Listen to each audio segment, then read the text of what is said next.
With privilege in spades, I've been to Japan a bunch of times, usually 1 or 2 years apart, and with each trip, the current otaku trends slap you across the chops with big marketing powers incentivizing you to buy as much anime merch as your salaryman wage can afford you. It's literally everywhere. Anime OSTs playing in shop radios, characters plastered on subway adverts, pop-up cafes hosting your favourite waifu serving you katsu sandwiches. Arguably heaven on earth. But from the last 2 visits, I was asking myself, yo, who this bitch be? Apparently the Fate series is hot shit, and as someone that's actively dodged visual novels because it had cut into my time playing Warcraft and watching more anime, it's time for change. It's time to jump on the hype train.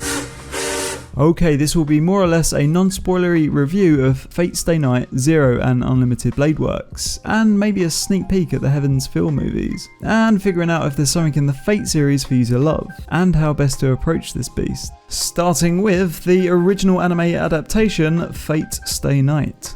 Studio Deen with a pretty slap bang up job with this 2006 series. A slow burn in the first 12, but the second half had to be by the nads, with the turning point being Archer's awful English and his unlimited blade works. I was sold. Gilgamesh's introduction was much needed, carrying momentum through the show's finish despite his late introduction. He didn't feel like a shoehorned in plot device. Little did I know, Gilgamesh would become my favourite character of the show, and in each installment of the series I was counting down the episodes to his reintroduction. For the main cast, I was a big fan of the dynamic Sabre being the central protagonist and Shiro being the waifu. Rin being relegated to the background felt a shame, as there was some great meat to her character, though I couldn't say the same for Sakura, she sucked.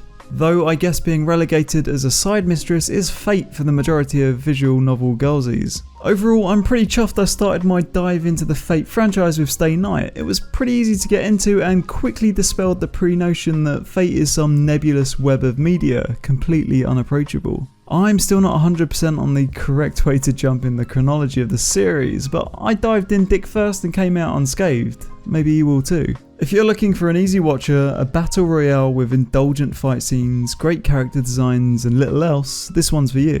Next on the chopping block, FateZero. Shiro's dad takes a stab at the Holy War with the help of Sabre. Going into this one I had all sorts of bias. I was thinking, well, if I already know the outcome of the Holy War spoiled in Stay Night, what's the point? Is it even worth watching? Well, shut the fuck up, Anime Fried Chicken, what do you know? Turns out it's pretty great. And how could it not be with Gen Urobuchi the Butcher and Studio Ufotable at the helm? Pretty slick, guys, pretty slick. Where Stay Night felt like a pure fantasy battle royale show, FateZero towed the line between a similar genre mix as its predecessor, but with a psychological thriller aspect jumbled in. And my weeb compass would have pointed it more towards the seinen crowd. Zero was less fan service, high school drama and teenage antics, and more mystery, suspense and headbutting with contrasting ideologies of what it means to be a hero and a king. Zero put Stay Night to shame with character building. Ryder, the King of Conquest, must have been the universal crowd favourite when the show was airing seasonally. He is infectious.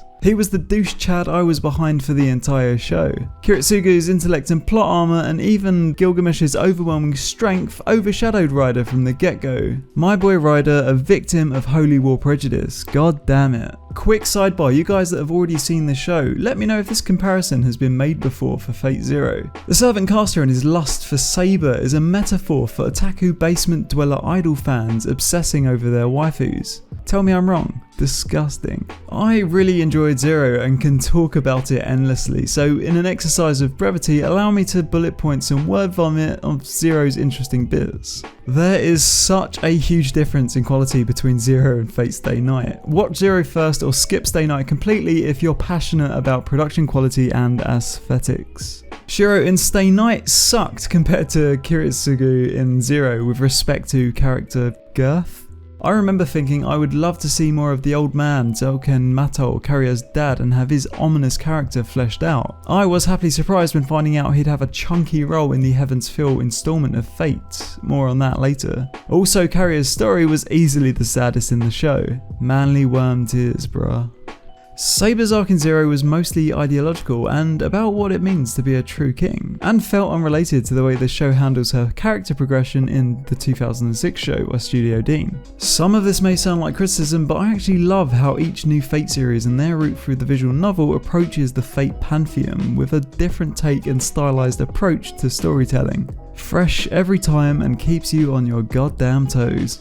Zero was great, watch Zero if you haven't, it adds so much to the Fate mythos. Okay, on to the final installment of my essential Fate curriculum, Unlimited Blade Works. Real talk, watching Unlimited Blade Works makes me feel like I wasted my time watching the 2006 version. It's incredible. First episode and prologue seems the same-ish with regards to the story, just worlds apart in production quality and overall execution. Crispy animation and unworldly background art that is nothing short of breathtaking.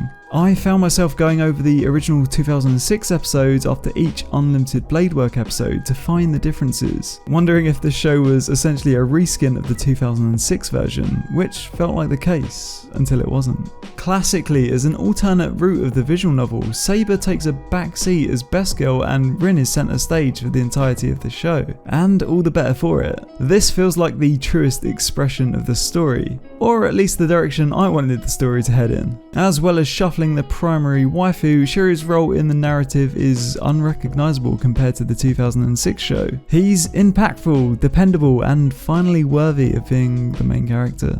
Gilgamesh again stole the show with his infectious character, dripping with pride and contempt. Saying that, Archer gave him a run for his money as best boy, being just as deep, but a little more edgy. Conclusion. Fate good.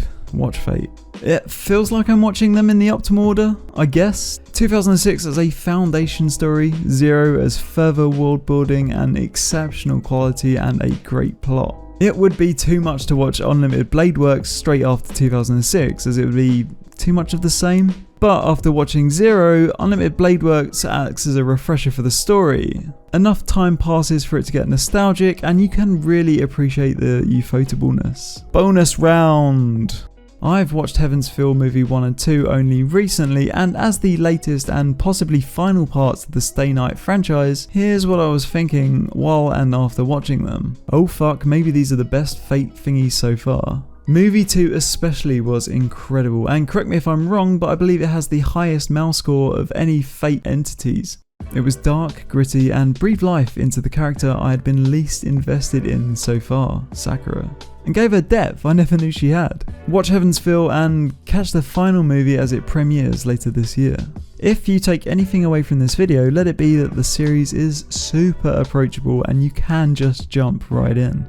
And that for me, the interconnectedness of each series has made the Fate Stay Night prequel and alternative routes some of my favourite animes so far. Okay, that'll do it. I hope this has remained non-spoilery enough. This was Anime Fried Chicken. I make anime discussion videos. Like, share, subscribe, comment, whatever's easiest. And I'll catch you guys next time. Cheers.